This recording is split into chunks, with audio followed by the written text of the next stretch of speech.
Hello and welcome to Dose of Music, episode 3. Today we are going to be talking about the influence of the Strokes on music in the 21st century. There is probably no artist who has been as influential as the Strokes when it comes to soft rock, indie kind of music in this century. Your favourite indie band's favourite artist is the Strokes. Arctic Monkeys, The Killers, The Kooks, The Vaccines, Franz Ferdinand, The Libertines, the list goes on. When their debut album, Is This It, was released in 2001, everyone stopped what they were doing. And they looked to the Strokes and to that album and said, we need to be more like that. We need to do what they are doing. Brandon Flowers, the frontman from The Killers, when he heard Is This It, he and the band chucked out everything they had recorded for Hot Fuss, their debut album. But they actually kept Mr. Brightside, as we all know very, very well. There's no question that all of these artists formed their own musical identity, their own distinct sounds, but much of it can be traced back to the Strokes, and they openly pay tribute to the band, whether that's in interviews or in the music itself. I Just Wanted to Be One of the Strokes is the opening lyric of Arctic Monkeys' 2018 album Tranquility Base Hotel and Casino. So where did this all begin? What was so cool about the Strokes? What was so influential? What were they doing that inspired other artists? It all began in 2001 with the release of their debut album, Is This It? The frontman of the Strokes, Julian Casablancas, wanted the album to sound like a band from the past took a time trip into the future to make their record. And I think that perfectly describes Is This It? Lots of effects? No. Auto-tune? Definitely not. One take per song? Something like that. These are all things that served to create a really raw, improvised sound. And somehow, they managed to harken back to the 70s while also sounding incredibly fresh and new. And it really took the music world by storm.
It is so good, so unique.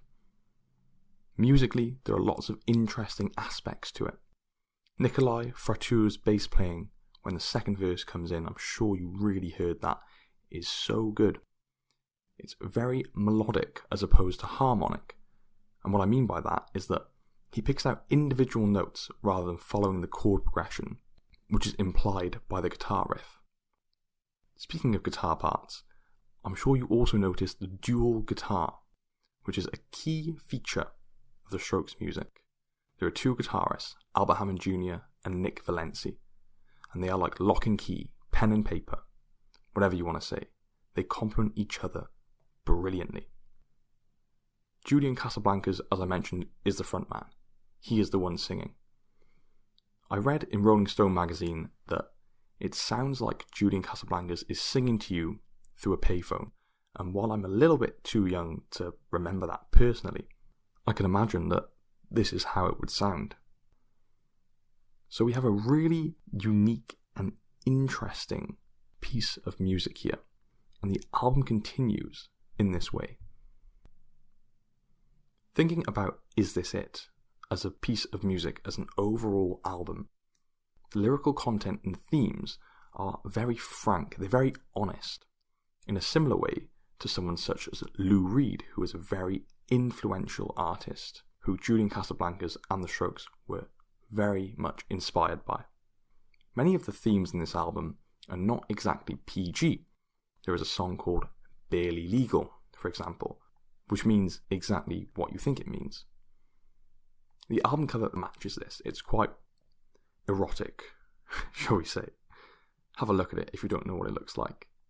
But the themes are always very real. They represent youth, modern life, city living, and the track Soma is derived from the Soma drug used by the government in Aldous Huxley's famous dystopian novel Brave New World to control the population, and somehow Aldous Huxley has made his second consecutive appearance in a music podcast. So these guys are intelligent, they're educated, they draw from varying influences for their songwriting and a variety of cultural sources. There were 3 singles released from the album, which probably represent the music a little bit better than the more ballad-like opening track that we just played. 2 of these singles went platinum, just like the album. I'm going to run the 3 of them together just now.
I reckon that most of you would have recognised at least 2 of those 3.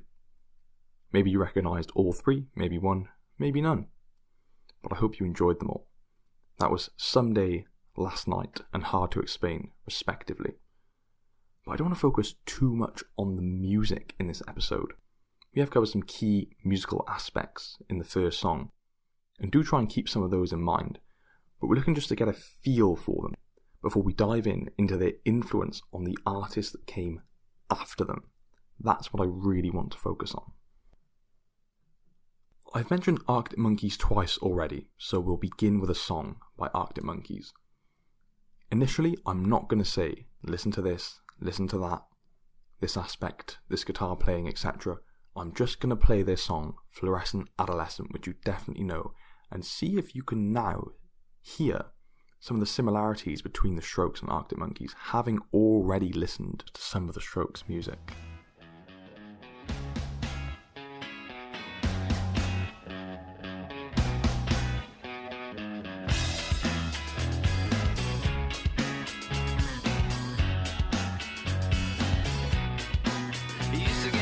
Fishnets, now you only get it in your night dress. Discarded all the naughty nights for niceness. Landed in a very common crisis. Everything's in order in a black hole. Nothing seems to pity is the past though. A Bloody Mary's like an El Tabasco. Remember when you used to be a rascal? Oh, the boys are slag.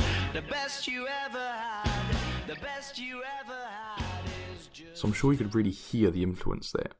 And Arctic Monkeys and Alex Turner, they have said openly about how influential the Strokes have been for them.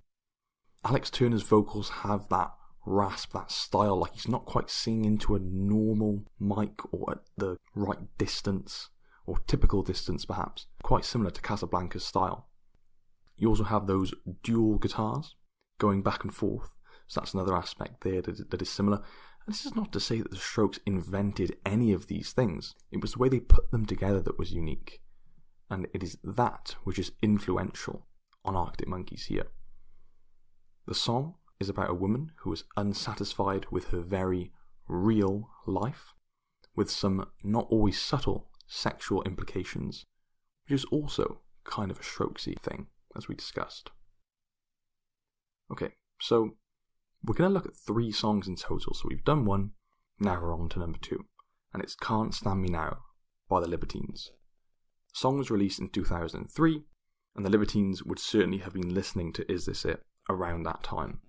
Pete Doherty, one of the band's 2 frontmen, mentioned in his book, A Likely Lad, how he thought the Strokes were brilliant, and being as much like them as possible sounded like a great idea. And so let's have a brief listen to this and see if we can hear some of the influence of the Strokes.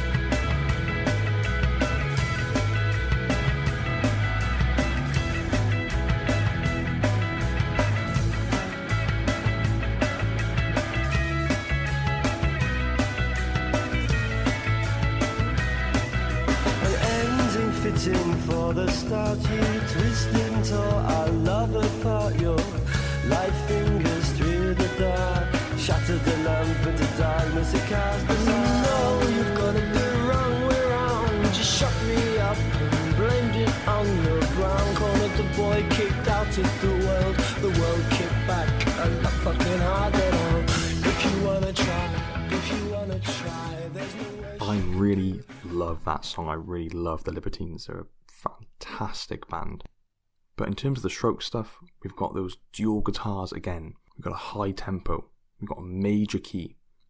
Much of the Strokes music, especially their bigger songs, is in a major key, which is why they have quite a happy kind of vibe. Can't Stand Me Now also sounds very raw, giving an almost improvised setting with that similar live feeling you get from listening to the Strokes. You can imagine that the songs sound exactly the same played live as they do on the record. Just as a little side note here, there are 2 singers in the Libertines, Carl and Pete. If you don't know, you may not have noticed in that song because their voices sound quite similar.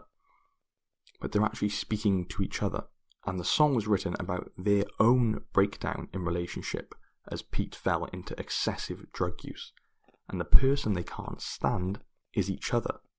They had to be separated by security.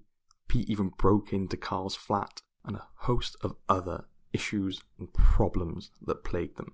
And that's just a little bit of context, and it's a rabbit hole for another day. And that brings us nicely to our final piece, which is Take Me Out by Franz Ferdinand. Probably the biggest song we've done, maybe not actually with Fresh and Adolescent, but it's an era-defining song, almost 1 billion streams on Spotify. Alex Kapranos' vocals are probably most similar to Julian's out of all the songs that we've covered, so I think this one will really jump out at you as Strokes influenced, as vocals are often the element of music that stands out to people most. So, let's have a listen.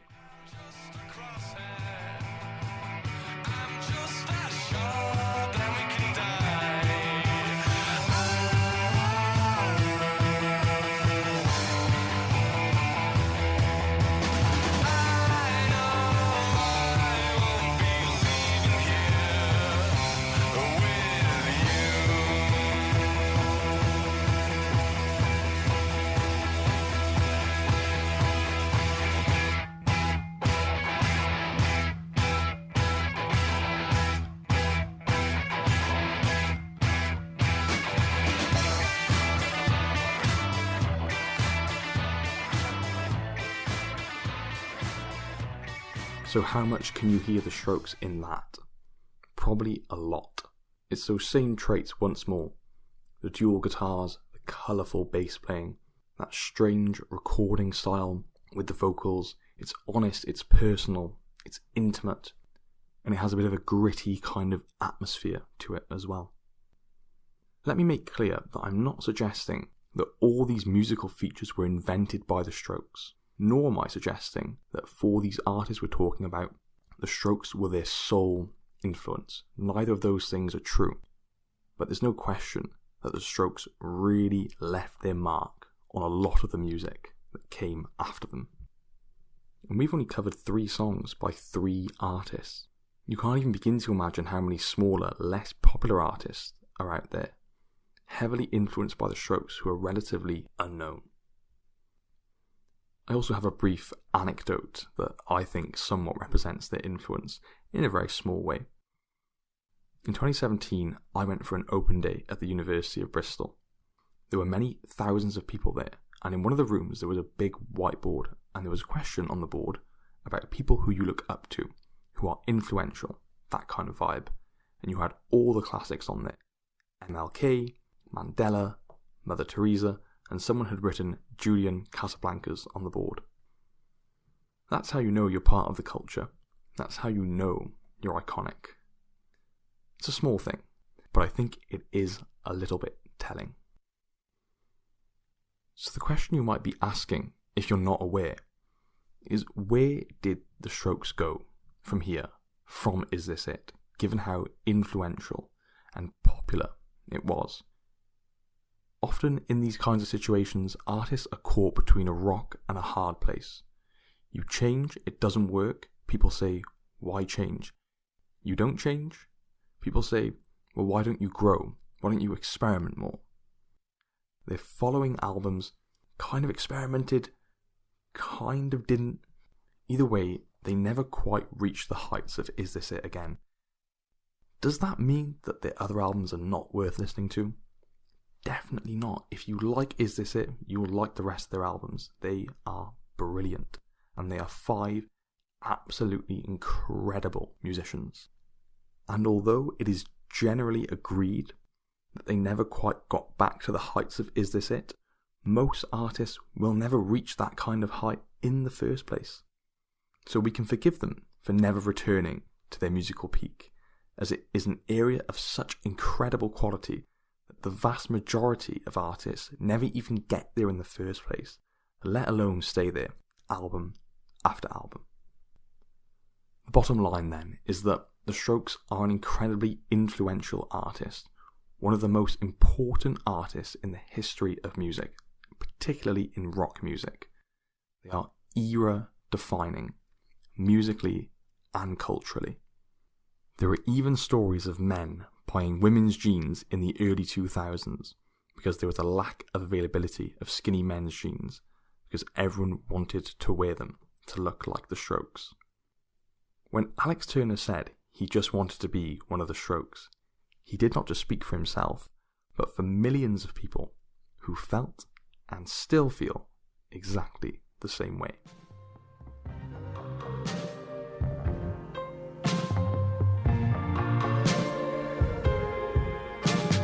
I just wanted to be one of the Strokes. Now look at the mess you made me make.